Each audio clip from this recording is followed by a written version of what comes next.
Hi friends, welcome back.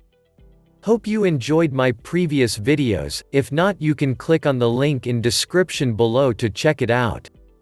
After making initial videos, some of my friends requested me to make videos on explaining options basics and how it works, so I thought of creating this video.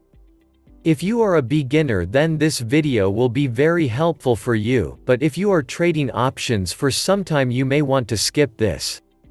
So let's get started. What is option?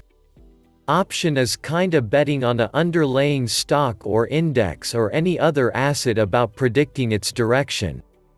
Person who predicts the right direction wins the game. That was explanation in layman's terms. Now let's look at it by the definition. Options are contracts that gives owner the right to buy or sell an asset at a fixed price for a specific period of time.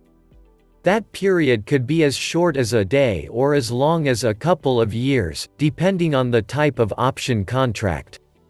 So basically, when you are buying or selling a contract, you are getting into an agreement with seller, buyer. If you are confused, don't worry, we will go with some examples shortly. There are two types of option contracts: call and put. A call option contract gives the owner the right to purchase 100 shares of a security at a purchase price within a specified time frame. Purchase price is called as premium. A put option contract gives the owner the right to sell 100 shares of a security at a purchase price within a specified time frame. Point here to note is that for both types of option contracts, a call or put, the owner is not obligated to exercise his or her right to buy or sell. Just remember, when you are bullish and thinking that stock price will go up, you should purchase call, but if you are bearish and thinking that stock will go down, you should purchase put options.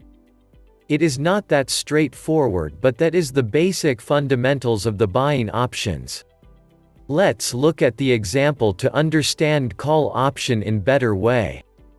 Let's assume a company ABC's shares have a current market price of $100, and let's assume that there is an option chain 30 days out from today, and we find that price to purchase $110 call option costs us $1.20, so net option cost would come to $120 as it represents the right to buy $100 shares of ABC stock.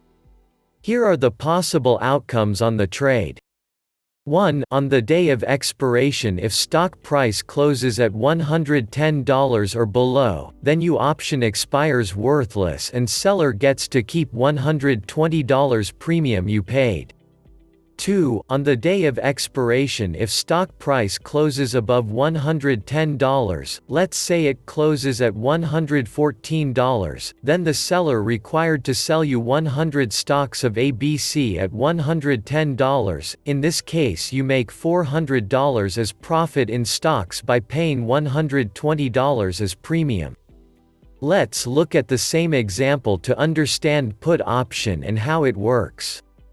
Let's assume a company ABC's shares have a current market price of $100, and let's assume that there is an option chain 30 days out from today, and we find that price to purchase $90 put option costs us $1.10, so net option cost would come to $110 as it represents the right to sell $100 shares of ABC stock.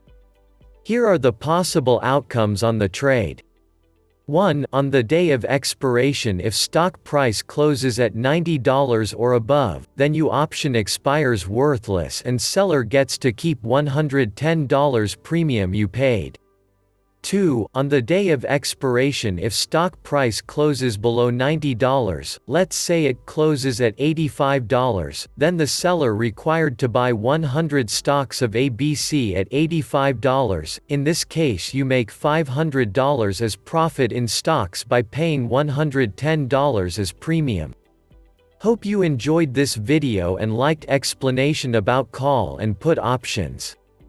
Do subscribe to my channel to get regular updates about upcoming videos and like the video if you liked it. Stay tuned and I will see you guys in next video. Until then, happy trading.